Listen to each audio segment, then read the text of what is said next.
What's up, Hokie Nation, and welcome into a TSL basketball update alongside our managing editor, Mr. David Cunningham, and Nick Brown, our producer behind the scenes, director of media as well. I'm Carter Hill. Appreciate you tuning in. David, this is like the old days of TSL today. We're just in video format now. It's just me and you talking some basketball. It's 20 degrees outside, but here we are. So how are you? I'm doing all right, man. It's been it was a busy weekend. Been a busy couple days. Basketball season is in full swing, and both teams, I think, are playing all right now. Yeah. Well, Virginia Tech, I want to start on the women's side. And before we get to the game itself, Virginia Tech takes down Louisville. What a win for the Hokies, 70-65. But Liz Kitley Day, I mean, like, the pageantry surrounding that day on Sunday was something that I've never seen at Virginia Tech before. I've never seen a jersey be retired in person, but I think Virginia Tech Athletics did an awesome job, and to have her and Kayla King and Olivia Sumio back was very cool as well. Yeah, it was an awesome weekend, not just day. Talking to Megan Duffy, and it was that they did something for Liz on Saturday night at the University Club, and they kind of had a banquet. And had a bunch of her family members, like 40 or 50 of them. And then Evan Hughes was kind of emceeing it, and Kitley spoke along with her parents. Olivia Sumio and Kayla King both spoke. Megan Duffy spoke about what it was like preparing for Liz in the NCAA tournament in 2021 when Marquette faced Virginia Tech, and also how much she's meant to the program. And Megan Duffy is a first-year head coach here. Really, really cool. And then everything they did on Sunday I thought was terrific. She talked to the media, and that's probably the most packed I've ever seen the Cassell Media Center, at least in a really, really long time. Every seat was filled. Everybody wants to hear from Liz and talk to Liz, and it was really, really cool. And the thing that resonates most to me about her is, everybody knows all of her accomplishments, and for good reason. Her name is, her number, jersey going up in the rafters. But who she is as a person, I think, is really, really special. Sure, she won all these games and won 2 ACC titles and went to a Final Four and was a 3-time ACC Player of the Year, but it's the person she was that got Virginia Tech fans to buy into the program for so long. I think that's really important. The same person that 2 years ago or a year ago was signing autographs, she spent 2 hours after Sunday's game signing autographs. She's just that kind of person who wants to make everybody's day special. And Ivan and John, our two photographers, got some really cool photos of just her interacting with fans. And she's always talked about that was what she was most proud of, building the fan support of Virginia Tech. And you got to see that on Sunday. I mean, this is a program who is averaging great attendance numbers this year, in part of because of what they built a couple years ago, about 5,000 fans per game. Oh, just a casual Elizabeth Kitley one night only sellout immediately. And you saw that. People come out of the woodwork just for her, just to see her, just to support her. And I thought it was really, really cool. I know there were some things that maybe it wasn't perfect. Sure. Elizabeth Kitley, I think, did save the day on that frame with Babcock, unveiled like a frame with a picture of her and like a miniature replica of the jersey. And it almost fell, and Liz caught it one-handed. I would argue that's maybe her greatest rebound at Virginia Tech.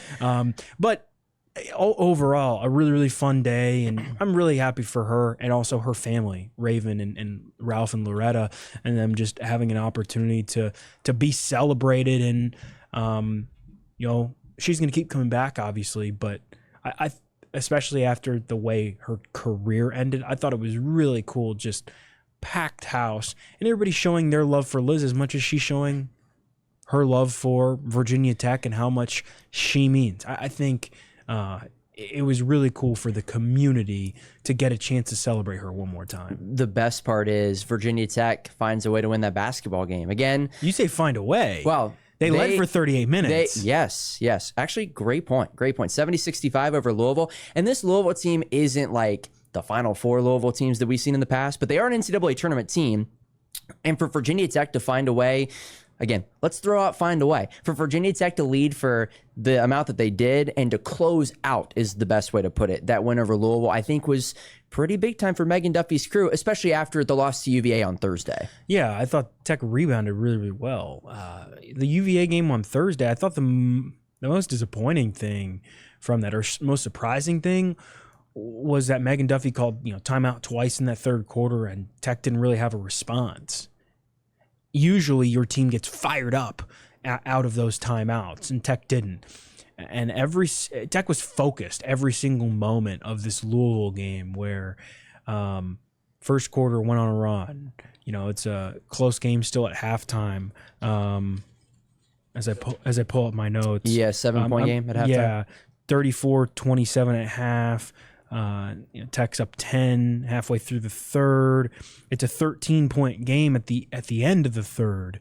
I thought that third quarter was a huge difference. Tech shot like 8 of 11 or something like that, something ridiculous. Tech was really, really good in that third quarter. And you knew, though, that Louisville was going to make a run. And the Cardinals storm back, 9-0 run, cut it to 1. And I thought Virginia Tech's poise in those final moments, right? Like, you've seen, it's sports, right? There are a lot of times where teams play really, really well for 30 minutes, right? 3/4 of a game, or even 95% of a game. And it would have been really easy for Virginia Tech to kind of just give way a little bit, right? Louisville's run came, and I thought Tech's composure down that final stretch, the final couple minutes, Tech got to the free throw line 4 times, made 7 of 8 free throws, closed out the game, got some stops. It wasn't easy. It was a very, very choppy game down the stretch, but good teams find ways to win. And I think you're seeing this team, played good defense just about the whole game. I know Louisville got into it late, shot the ball well just about the entire game. I know they struggled down in that final quarter, but overall, a really, really good performance. And to close it out the way they did, and they've won 4 of their last 5 games now, and 2 of those are against really good teams in Georgia Tech and Louisville. Miami also in that boat as well. And Wake Forest isn't as good, but yes, you lost to Virginia. They won 4 of their last 5. They've got a chance to go on the road to Pitt on Thursday, win 5 of its last 6, 2 in a row. And what this win on Sunday and even the Georgia Tech win, I think, are showing is there were times, when Kenny Brooks was building up this program, that the Hokies were competing, but like they would be in a game against a really, really high quality team. There was still a gap.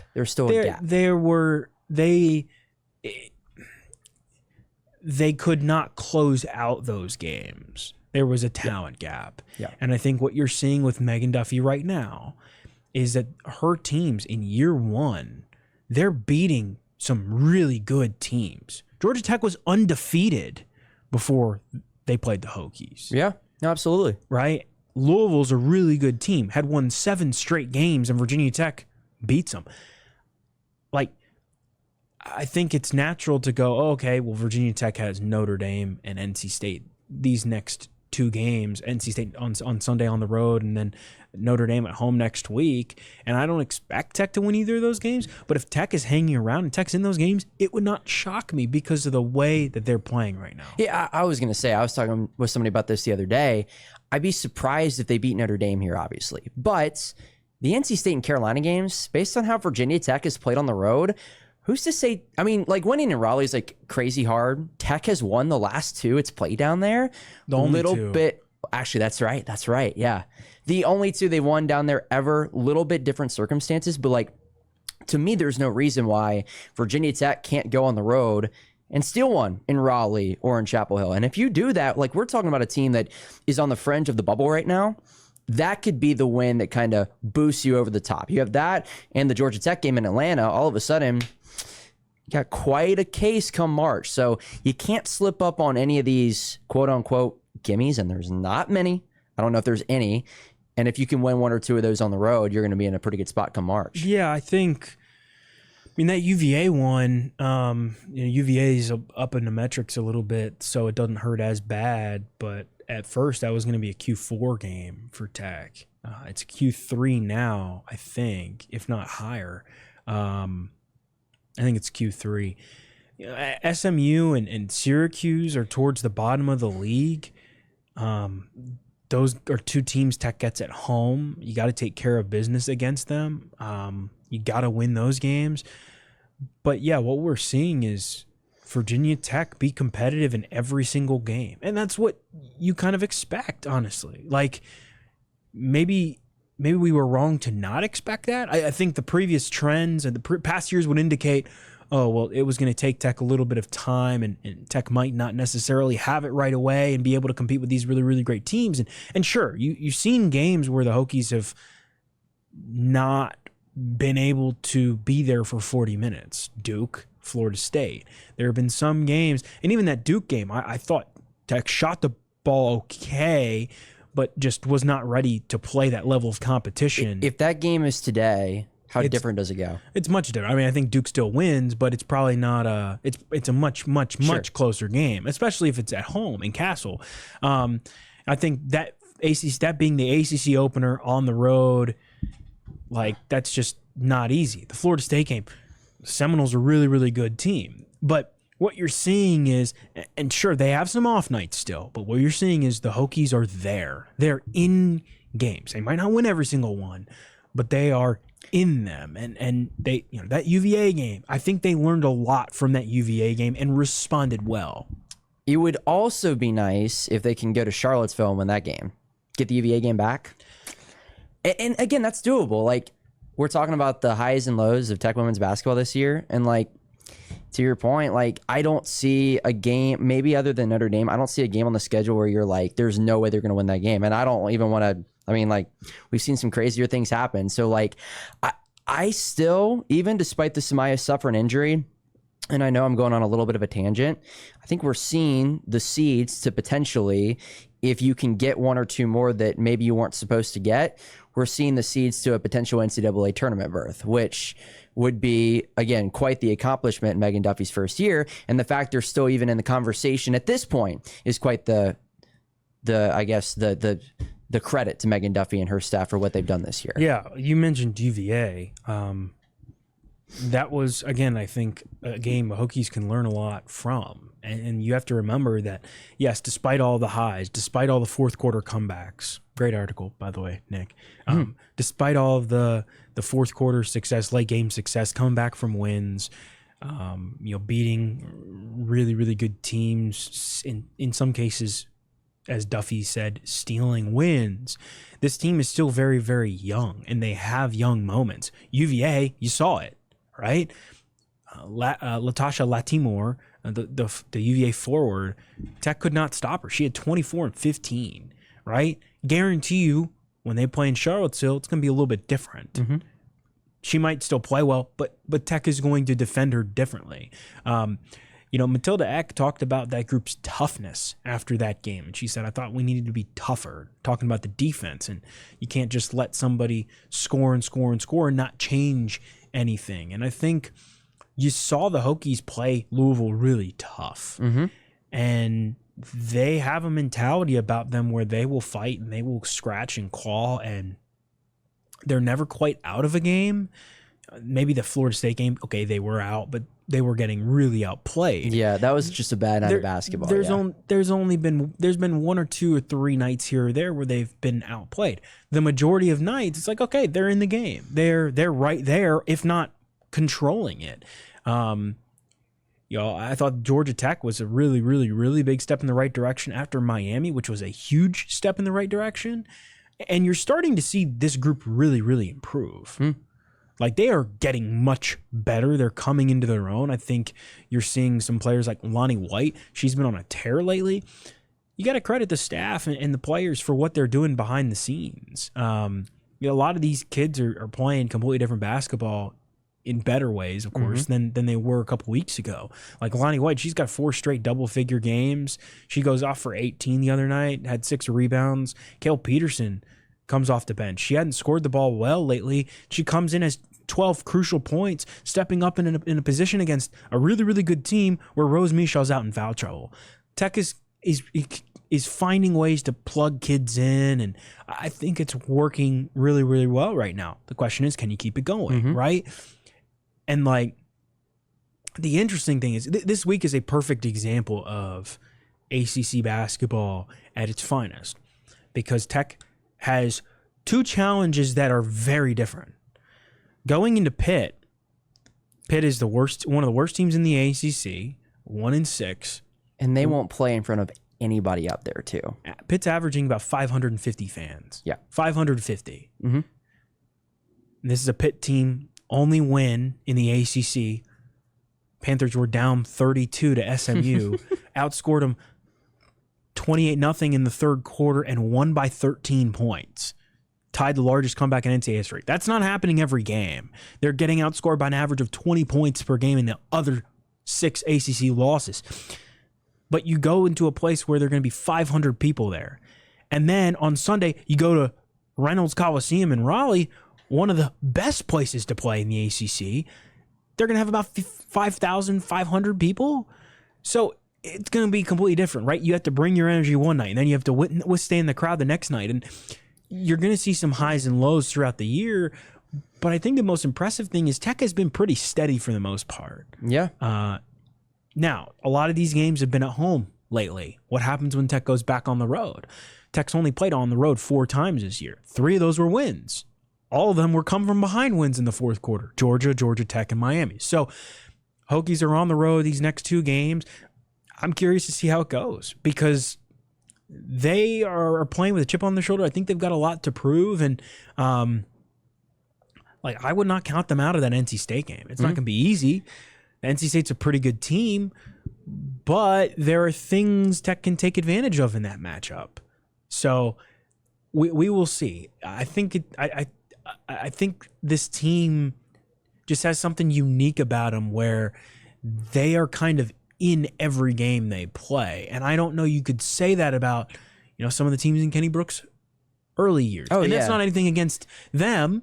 That team, they're just different. Yeah. And I'm just trying to compare as far as when he arrived, he had some good teams, but they were not, and maybe that's just the way the portal works nowadays, but it's not like Megan Duffy overhauled the portal, right? I think it's just where Virginia Tech is as a program nowadays. Like in Kenny Brooks' first season, Tech won just a handful of ACC games, and Tech had gotten blown out a bunch, right? Tech had a couple years where it went undefeated in the non-conference, and then ACC play didn't go as well. And you're seeing this Virginia Tech team right now, they are ready for ACC play, and that's impressive. In year 1 under Megan Duffy, you only have 10 healthy players. Yeah. And you're 4-3 in the league. Right now you're playing on the second day of the tournament. And I would think that's when they will play in the tournament. The way they're trending right now, yeah. I thought this year it would be a super success for them. We talked about this. If they were like a 9 seed or higher, if they got a bye in the ACC tournament, that would be great.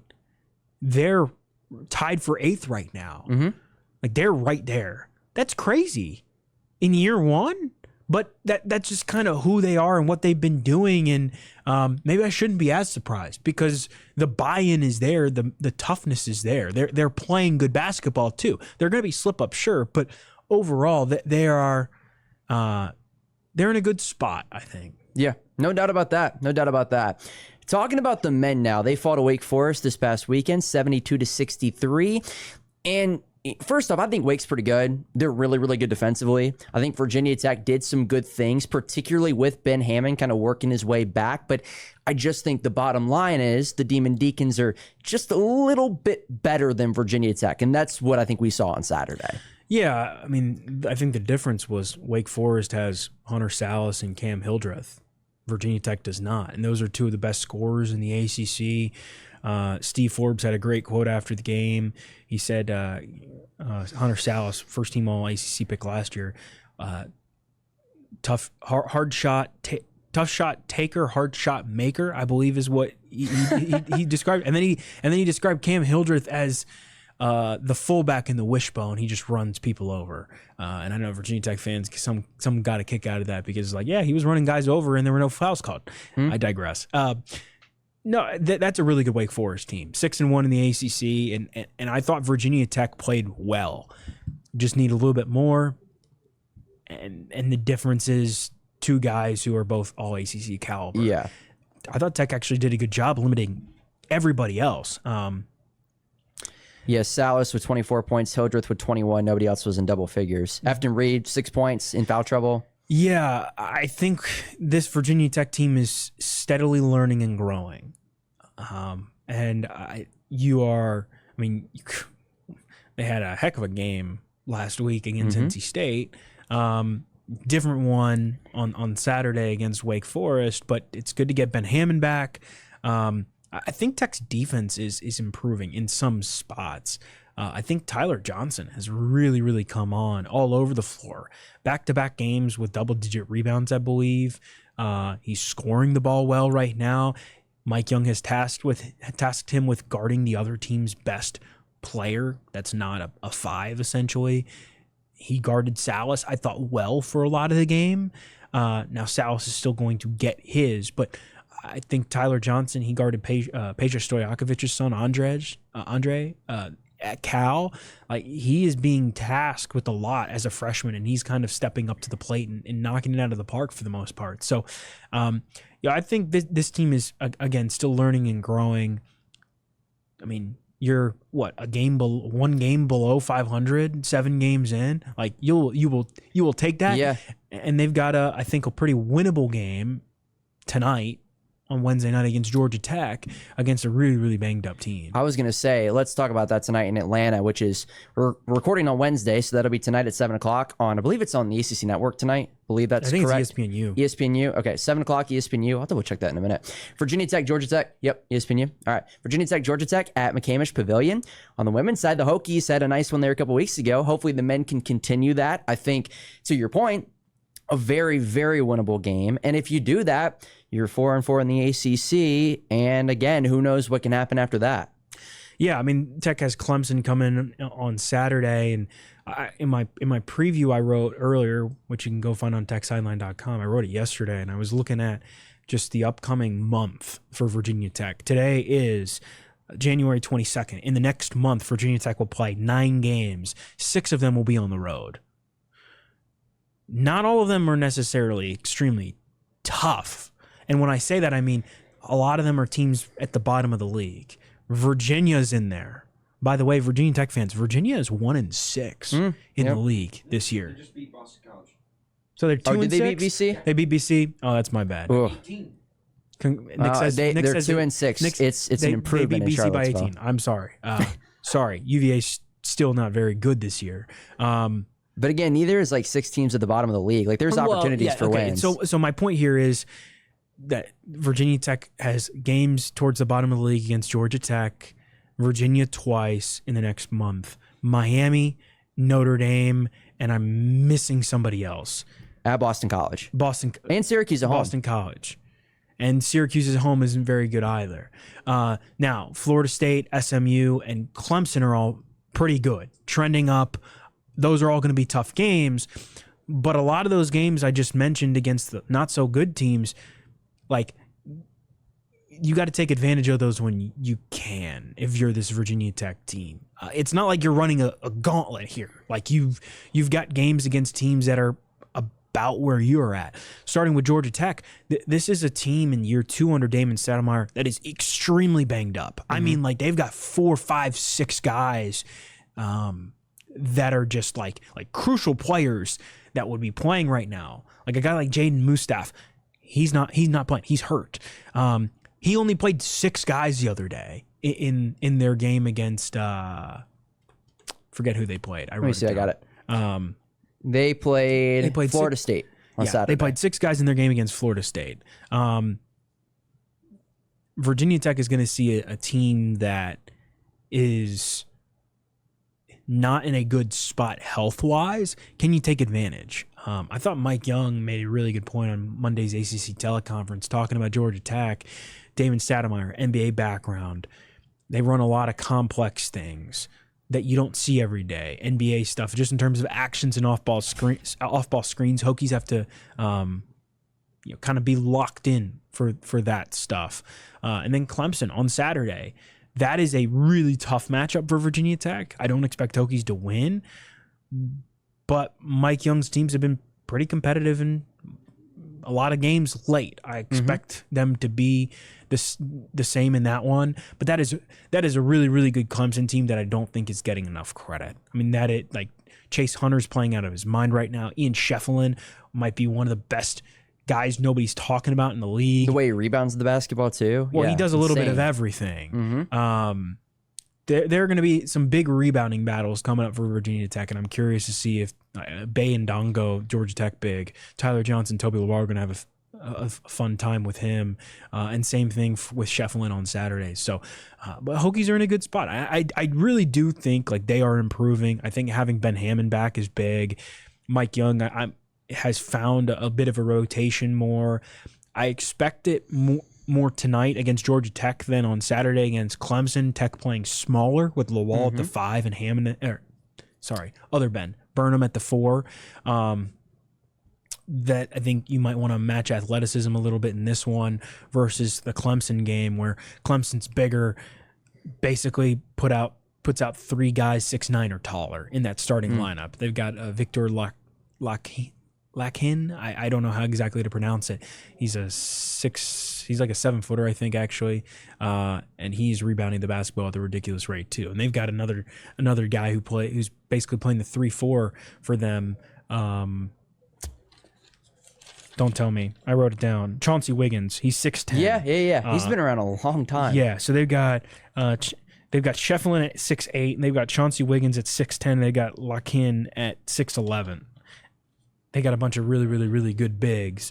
So again, different matchups posing different challenges, but very interested to see how Tech responds in this big stretch where a lot of your games are going to be away from home. Yeah, absolutely. All right, what is basketball-wise coming up on TechSideline.com over the next week? It is, and I'm going to get Nick to chime in here too, quite a busy time. Plenty of video content, basketball, heck, baseball and softball starts in 2 weeks. Like, it is coming together fast here at TechSideline.com. Plus, still no defensive coordinator. Classes have started, so there's just a lot of wrinkles here over at TSL.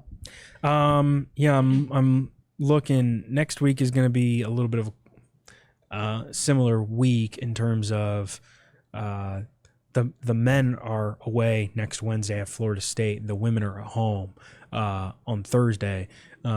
Basketball stuff, I'm going up to Pittsburgh tomorrow for the women's game. Raleigh on Sunday for the women's game. The men with this stretch away from home, I got Clemson at home on Saturday, but a lot of the next couple games will be on the road. So not as much in-person coverage for the men. The women's schedule is much more travelable. NC State on Sunday, of course. So, it's going to be a lot of basketball stuff coming up. We've got you covered on the football front, too, as well. If this is a tangent, but if you're interested in reading about football, I thought Chris Coleman yesterday, and of course today it hasn't come out yet, but it will be by the time you listen to this, thought Chris has done a really good job of breaking down Virginia Tech's roster now that the transfer portal window is basically closed and the semester has started. Virginia Tech basically has everybody on the roster that will be on here for the spring, and he's kind of evaluating position by position what the Hokies need. So a lot of good basketball stuff, a lot of good football stuff. It's a busy time of the year, and yes, don't remind me, baseball, softball will be here soon. Ain't no way they're playing outside in this weather. No. 20 degrees. It's less than 20 degrees outside right now. Yeah, it is. Well, that's not right. Oh, 18. Okay, it said 3. I was like, that's not that cold. So, all right, Nick, what about video content-wise over the next week? I know there is quite a bit coming in studio the next week. So, take it away. Yeah, we're going to have Karis Baker on Friday coming into the studio, so that's really exciting. Of course, Kyle Marshak will host that Triumph Spotlight. We'll have a football podcast Thursday, tomorrow, if you're watching it today on Wednesday. And then next week, we'll have a full slate of videos. Of course, we hope that the defensive coordinator position comes through. And then I guess the schedule will be released next week. That's what it was last year.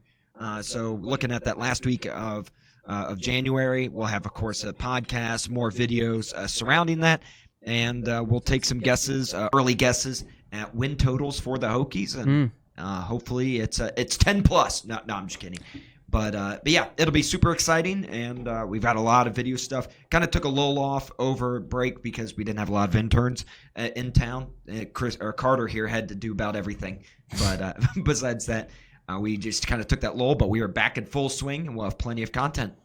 All right. Yeah, that like Nick said, expect the football schedule to be released next week. The ACC football schedule last week of January usually is. I'm sure they're going to do something silly that could be put in an email. Yeah. Well, no West Coast trip for the Hokies this year. Not till next year. Back to Cal. I know. Back to Cal. That Andy and I drove by that stadium. That's in Berkeley. We didn't get a chance to go over there. Yeah, we were bored. Andy, Ivan, and I. We went into it. Pretty cool. Like on a kind of on a like hill. The mountains, yeah. You got some trees behind you. I don't know. I like it. All right. Hopefully the crowd will be a little bit better than Stanford this year, because to go out there and play, and then for basketball too at Stanford. Anyway, I digress. All right. Appreciate everybody. Have a great afternoon. Please stay safe and warm. The beach got some snow, by the way, North Carolina and Virginia. So if you're in the 757, please stay safe. How will you survive? I know. Please stay safe, and we'll talk to you very soon. Have a great day.